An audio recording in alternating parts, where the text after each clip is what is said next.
Hello students, welcome back to the channel. चलिए हाजिर हूँ आपके लिए एक बार फिर से एक बेहतरीन क्लास लेके। पिछली क्लास में मैंने आपको शेयर कैपिटल स्टार्ट करवाया था, जिसमें मैंने आपको जर्नल एंट्रीज को कैसे रिकॉर्ड करा जाता है वो चीज सिखाई मैंने आपको। कंपनी जब भी शेयर्स इशू करेगी तो कंपनी के पास दो तरीके हैं कि कंपनी चाहे सारे का सारा पैसा क्या इकट्ठा मार्केट से उठा ले, जहां कंपनी जो है वो लोगों से कहे कि आप इंस्टॉलमेंट में मुझे क्या पैसे दीजिए। तो उसके रिलेटेड जो आज दो क्वेश्चन है वो मैं आपको करवाऊंगा। टीएस गरेवाल की बुक से ये क्वेश्चन है। चलिए पहला क्वेश्चन मैं पढ़ने लगा हूं। उसमें लिखा है जी, कंपनी इशू करने जा रही है 1 लाख इक्विटी शेयर। कितने की फेस वैल्यू का? एक शेयर की फेस वैल्यू 10 रुपए। पर कंपनी ने ये 10 रुपए की फेस वैल्यू का जो शेयर है वो इशू करा प्रीमियम पे, और प्रीमियम के चार्ज करे 5 रुपए। तो मतलब कंपनी ने 10 रुपए तो चार्ज करे कैपिटल के, और उसके बाद प्रीमियम के चार्ज करे कितने? 5 रुपए। हमेशा याद रखिएगा, जो फेस वैल्यू होगी वो हमेशा जाएगी कहां पे? कैपिटल में। और सिक्योरिटी प्रीमियम के पैसे हमेशा किसको ट्रांसफर होंगे? सिक्योरिटी प्रीमियम को। सिक्योरिटी प्रीमियम का पैसा कभी भी कैपिटल को ट्रांसफर नहीं करेंगे। अच्छा, उसके बाद पैसे उठाने का तरीका देखिए। Whole amount payable with application. Company ने सारे के सारी की अमाउंट जो है वो सारी कंपनी ने लोगों से इकट्ठी चार्ज करी। तो सिंपल अगर मैं आपसे कहूं कि अगर कंपनी ने 1 लाख शेयर इशू करे तो कंपनी ने 10 रुपए कैपिटल के और 5 रुपए प्रीमियम के, तो टोटल 15 रुपए चार्ज करे। तो कंपनी का टारगेट है 1 लाख इंटू 15, यानी कि 15 लाख इकट्ठे पैसे इकट्ठे करने का। तो देखिए सबसे पहले इसकी जर्नल एंट्री कैसे पास करूं। मैंने आपको सिखाया था कि जब भी कंपनी के बैंक अकाउंट में पैसे आएंगे, कंपनी का बैंक अकाउंट क्या होगा? डेबिट। तो मैं लिखूंगा कि कंपनी के बैंक अकाउंट में पैसे आए। और मैंने आपको यह भी सिखाया कि जब भी हम बैंक वर्ड यूज करेंगे तो बैंक के साथ आप मुझे बताओगे कि किस चीज का पैसा हमें आया। तो मैं यहां पे लिखूंगा कि बैंक में जो पैसे आए वो आए शेयर एप्लीकेशन। और एक चीज मैंने सिखाई थी, अगर सारे के सारे पैसे लमसम इकट्ठे मार्केट से उठा ले तो साथ में कौन सा वर्ड यूज करेंगे? अलॉटमेंट। तो मैं लिखने जा रहा हूं कि बैंक अकाउंट में पैसे आए किस चीज के? शेयर एप्लीकेशन एंड अलॉटमेंट के।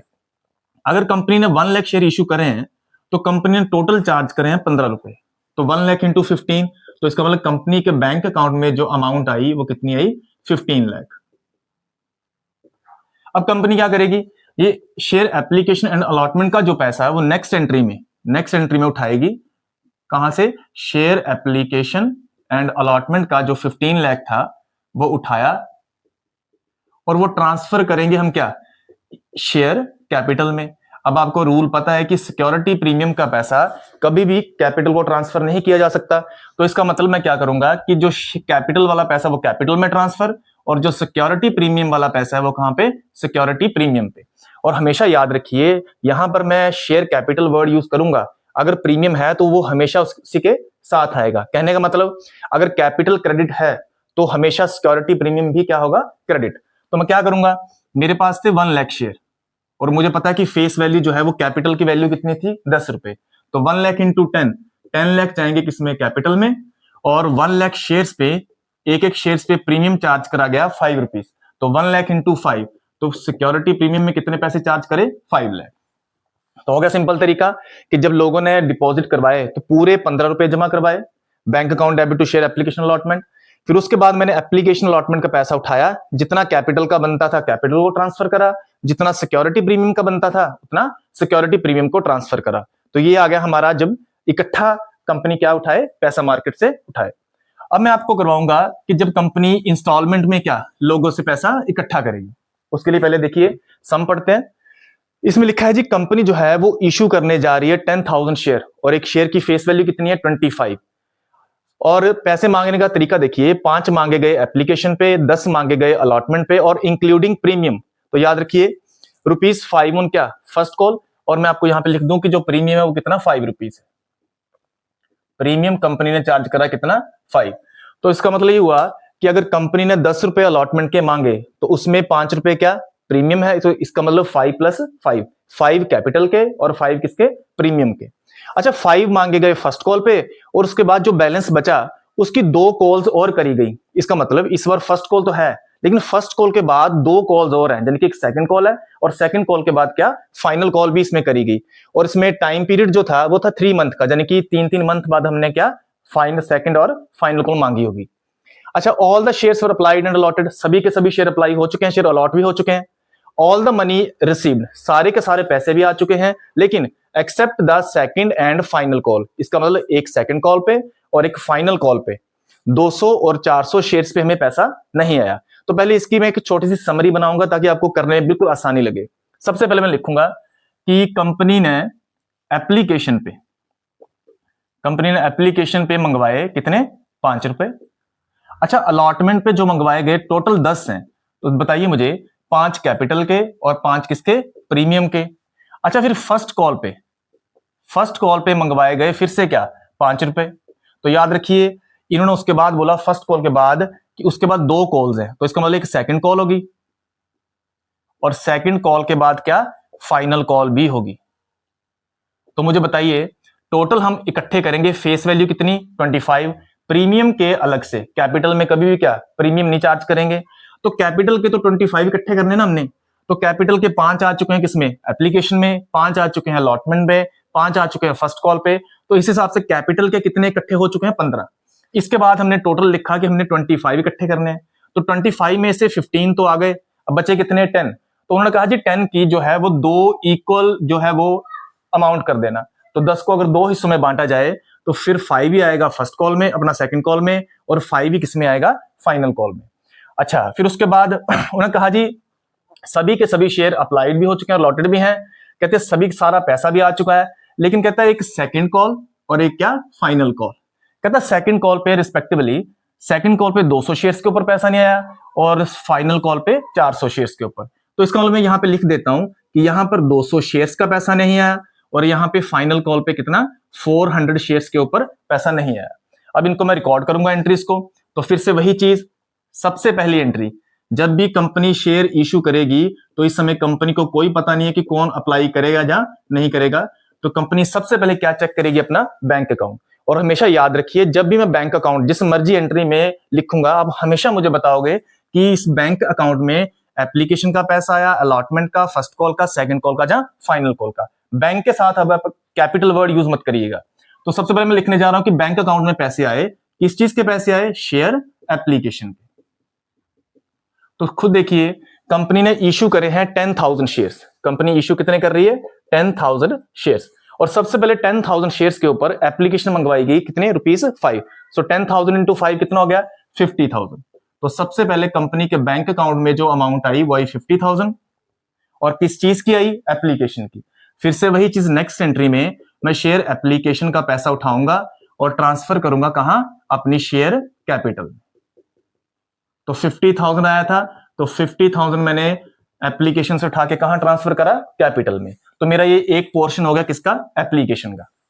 अच्छा, उसके बाद मैं करने जा रहा हूं शेयर अलॉट, और अलॉटमेंट में देखिए मैंने 5 + 5 कैपिटल के मंगवाए 5 और 5 मंगवाए किसके, प्रीमियम के। तो अब मैं कॉल करूंगा पहले, अभी क्या, पहले ड्यू की एंट्री चलेगी, फिर उसके बाद लोग क्या करेंगे, बैंक में जाके जो है वो अमाउंट डिपॉजिट करेंगे। तो मैं यहां पे लिखने जा रहा हूं कि मैं अब मंगवाने जा रहा हूं क्या, शेयर अलॉटमेंट। मैं अलॉटमेंट मंगवाने जा रहा हूं किस चीज के लिए, अपनी शेयर कैपिटल को इकट्ठा करने के लिए। मैंने अलॉटमेंट मंगवाई किस चीज के लिए, कैपिटल इकट्ठी करने के लिए। तो रूल आपको याद है कि जब मैं अलॉटमेंट के पैसे मंगवाऊंगा तो टोटल कितने हैं, 10। तो अगर मैं 10,000 10 लिखूं तो मैंने टोटल मंगवाए 1 लाख। अब याद रखिए ये 1 लाख में एक तो कैपिटल के पैसे भी हैं और एक इसके प्रीमियम के पैसे भी हैं। तो मुझे याद रूल पता है कि कैपिटल में कभी भी प्रीमियम का पैसा चार्ज नहीं किया जा सकता। तो इसका मतलब कैपिटल के साथ यहां पे क्या लिखा जाएगा, सिक्योरिटी प्रीमियम। तो इसका मतलब 10,000 शेयर्स पे 5 के साथ मल्टीप्लाई करके अलॉटमेंट के 50 और 10,000 इंटू 5 प्रीमियम के, तो 50,000 किसका, सिक्योरिटी प्रीमियम का। और हमेशा याद रखिए सिक्योरिटी प्रीमियम कहां पे लिखा जाएगा, यहां पर हम क्या लिखेंगे, शेयर कैपिटल। अब मैंने लोगों से एंट्री ड्यू करी, अब लोग कहां जाएंगे, बैंक में। अब मुझे बताइए कि बैंक अकाउंट में जब पैसे आएंगे, तो मैंने आपसे कहा हुआ है कि मुझे बताइएगा कि बैंक में किस चीज के पैसे आए। पहले एप्लीकेशन के आ चुके हैं, अब उसके बाद सेकंड में मैंने किस चीज के पैसे मंगवाए हो, अलॉटमेंट के। तो बैंक के साथ हमेशा आप मुझे बताओगे कि किस चीज के पैसे आए, किस कॉल के पैसे आए, यानी कि किस इंस्टॉलमेंट के पैसे आए। तो बैंक में किस चीज के पैसे आए, अलॉटमेंट के। तो टोटल कितने आएंगे, 1 लाख। ये आ गया हमारा सेकंड पोर्शन किसका, अलॉटमेंट का। अब मैं करने जा रहा हूं फर्स्ट कॉल। जब मैं फर्स्ट कॉल करूंगा तो इसका मतलब सिंपल है कि मैं फर्स्ट कॉल मंगवाने जा रहा हूं क्या इकट्ठी करने के लिए, शेयर कैपिटल। अब प्रीमियम का कोई पंगा नहीं है। तो फिर से मैंने 10,000 इंटू 5 मैंने 50,000 जो है वो फर्स्ट कॉल की अमाउंट क्या, ड्यू करी। ड्यू करने के बाद लोग कहां पे जाएंगे, बैंक में। तो बैंक अकाउंट में अब इस बार लोग क्या, कौन सी इंस्टॉलमेंट जमा करवाएंगे, कौन सी, शेयर फर्स्ट कॉल। बैंक के साथ हमेशा क्या, उस इंस्टॉलमेंट का नाम। तो ये आ गया हमारा 50,000, पूरे का पूरा आ गया क्योंकि कोई बंदा फेल नहीं है। अब देखिएगा, अब ध्यान से देखिएगा, सेकंड कॉल जब मैंने मंगवाई उसमें मुझे पता चला कि 200 शेयर्स वाले, क्योंकि जब मैंने शेयर अलॉट करे होंगे तो किसी के पास 1000 शेयर्स होंगे, किसी के पास 500 शेयर्स होंगे, पर उसमें से एक बंदा है जिसके पास 200 शेयर्स हैं। यहां पर तो वो देता आया पूरी अमाउंट जितनी उसकी बनती थी, लेकिन सेकंड कॉल पे क्या, वो अपने 200 शेयर्स पे अमाउंट नहीं दे पाया। पर क्या, जब मैं ड्यू की एंट्री करूंगा तो उस टाइम तो मुझे पता ही नहीं होगा कि कौन बंदा पैसा दे रहा है कौन नहीं। मैं अपनी तरफ से जो है वो पूरी कॉल करूंगा कि मैंने शेयर सेकंड कॉल मंगवाई, मैं शेयर सेकंड कॉल ड्यू करने जा रहा हूं, क्या इकट्ठी करने के लिए, शेयर कैपिटल। मैंने पहले क्या, फिर से क्या, 10,000 शेयर्स इंटू 5, मैंने टोटल 50,000 जो है वो ड्यू करा। फिर उसके बाद लोग कहां पे जाएंगे, बैंक में। जब मैं बैंक में गया तो मैंने कहा हुआ है कि बैंक में किस चीज के पैसे आए, बैंक में इस बार आए क्या, शेयर सेकंड कॉल के, शेयर सेकंड कॉल के। देखिए शेयर सेकंड कॉल के मैंने मंगवाए हुए हैं 50,000, पर मुझे बताइए क्या बैंक अकाउंट में पूरे 50,000 आएंगे, क्योंकि एक बंदा जिसके पास 200 शेयर्स हैं वो तो फेल है, तो इसका मतलब 200 शेयर्स वाला बंदा अपने 5 रुपए नहीं दे पाया, तो 200 इंटू 5 यानी कि 1000 रुपीज तो कंपनी को आए नहीं, तो इसका मतलब कंपनी के बैंक अकाउंट में डिपॉजिट कितना हुआ होगा, 49,000। 50 मंगवाए गए लेकिन 200 इंटू 5 1000 रुपीज जो है वो बैंक में कलेक्ट नहीं हो पाए। तो देखिए जो 1000 का है वो कंपनी को क्या हुआ, नुकसान। और आपको पता है ऑल एक्सपेंस एंड लॉसेस क्या, डेबिट, जितने भी नुकसान होंगे वो सारे किस में जाएंगे, डेबिट में। तो इसको लिखा क्या जाएगा, इसको मैं लिखूंगा कॉल्स इन एरियर, कि जो मैंने कॉल करी वो अभी एरियर में है। तो ये हमारा हो गया कौन सा, एक नई चीज भी आ गई कि हमने कॉल्स इन एरियर भी सीख लिया। अच्छा इसके बाद लास्ट कॉल, अब कंपनी करने जा रही है कौन सी, फाइनल कॉल। तो जब फाइनल कॉल करेंगे तो शेयर फाइनल कॉल का मैंने फिर से पैसा मंगवाया, शेयर फाइनल कॉल का पैसा मंगवाया, क्या इकट्ठी करने के लिए, शेयर कैपिटल। मैंने फिर से 10,000 इंटू 5, फिर से मैंने लोगों से 50,000 जो है वो कॉल करी। देखिए इस बार फिर लोग जो है वो कहां जाएंगे, बैंक में। जब बैंक में गए तो मैंने सिखाया हुआ कि बैंक के साथ किस चीज का पैसा आया, इस बार आया टू शेयर फाइनल कॉल का। देखिए फाइनल कॉल का जो मैंने फिर से मंगवाया वो मंगवाया 50,000, लेकिन हमने यहां पे लिखा हुआ है कि फाइनल कॉल पे 400 शेयर्स के ऊपर पैसा नहीं आया, तो 400 इंटू 5, इस बार मुझे 2,000 रुपए कलेक्ट नहीं हुए। तो इसका मतलब ये हुआ कि अगर 50,000 मैंने मंगवाए और 2,000 रुपए नहीं आ रहे तो बैंक में कलेक्ट कितने होंगे, 48,000। तो इसका मतलब इस बार जो मेरा नुकसान है वो है 2,000 का, कितने शेयर्स के ऊपर, 400 इंटू 5, तो 2,000 का मुझे नुकसान हुआ। तो वो नुकसान मैं फिर से लिखूंगा क्या, कॉल्स इन एरियर, कि जो मैंने कॉल करी थी उसका अमाउंट अभी किस में है, एरियर में। तो ये बच्चों हमारा हो गया, अगर कंपनी इकट्ठा अमाउंट कलेक्ट करे और अगर इंस्टॉलमेंट में करे तो कैसे करा जाएगा। एक सिंपल सा रूल याद रखिएगा, जब भी बैंक की एंट्री पास करो तो बैंक के साथ हमेशा उस इंस्टॉलमेंट का नाम लिखना जिस इंस्टॉलमेंट का हमें पैसा आया। जैसे मैंने यहाँ पे बैंक वर्ड यूज करा तो उसमें किसका पैसा आया, एप्लीकेशन का। सेकेंड टाइम बैंक में किस चीज का पैसा आया, अलॉटमेंट का। थर्ड बैंक में किसका पैसा आया, फर्स्ट कॉल का। अपना फोर्थ टाइम बैंक में पैसा किस चीज का आया, सेकंड कॉल का। और लास्ट बैंक में पैसा किस चीज का, फाइनल कॉल का। तो अच्छे से आपको समझ आया होगा, अच्छे से रिवाइज करिए। नेक्स्ट टॉपिक जल्दी मैं आपके लिए लेके आऊंगा। Thank you so much.